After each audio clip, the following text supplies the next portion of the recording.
Pakinggan nyo kami. Nagulat na ako sa ganitong sistema sa ating bansa, na ang bawat kawani ay may ginagawang hiwaga. Kaya ako'y nababahala sa serbisyo publiko, kung mabibigay pa ba ng mga naluklok sa pwesto. Ginagawa nilang trabahong dapat ay ikaw ang gawa, ang pinapataw na buhay sa bulsa lang napupunta. Kaya kaming mga dukha ang lalo pang lumulubog, kung sino pa ang mayayaman yung palagi ang busog. Hanggang sa aking pagtulog sumasagi sa aking problema sa ating bansa. Sino ba ang sasagip? Paulit-ulit ang pangakong kaya daw paunlarin, nang matapos ang halalan pangako ay tapos na rin. Paano ba re-resolbahin kung di na masolusyonan? Sila'y nagbabangayan, imbis na to ay aksyonan ang ating pamahalaan. Kailan nga ba titino? Kailan ba natin mahahanap nararapat na pinuno? Paano ba naman tayo niyang susulong kung laging na lang tayo niloloko?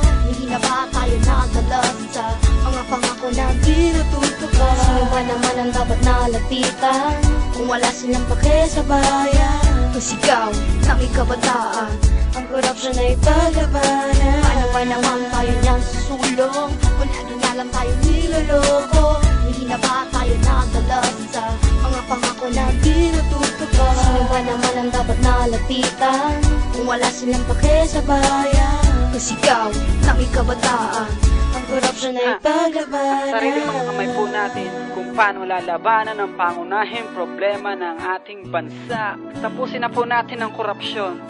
Simulan na natin ngayon. Buksan ang mga mata at wag nang magbulag-bulagan sa mga nagaganap sa kawawang bayan ni Juan. Ngunit walang pakialam ang mga tao sa gobyerno. Krisis na nilalabanan, masa lang ang laging talo. Lumalabag ay sila mismo sa ipinas ang batas. Ang kaba ng ating bayan, sila mismo nawaldas. Ang mahal kong Pilipinas na pinagmulan ko, may pag-asa pa bang makilala sa mundo? Na hindi lang bilang nangunguna sa korupsyon, kundi isang maunlad at nagkakaisang nasyon. Hindi lang to ambisyon para sa akin at sa'yo, ito'y para sa lahat ng Pilipino. Magsilbisa ng modelo ang ina ng demokrasya, sa tibay ng dibdib, nakamit din ang pag-asa. Dapat lang sa kanya, bigyang papuri at papugay. At muli, bayan kong Pilipinas, mabuhay! Mabuhay! Mabuhay! Mabuhay!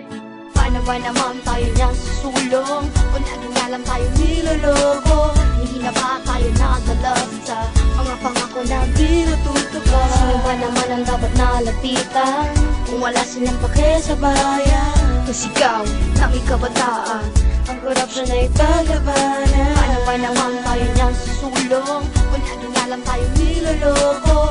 Hindi na ba tayo nadalas sa mga pangako na di natutupad? Sino ba naman ang dapat nalapitan kung wala silang pake sa bayan? Pasigaw ng ikabataan, ang korupsyon ay paglabanan.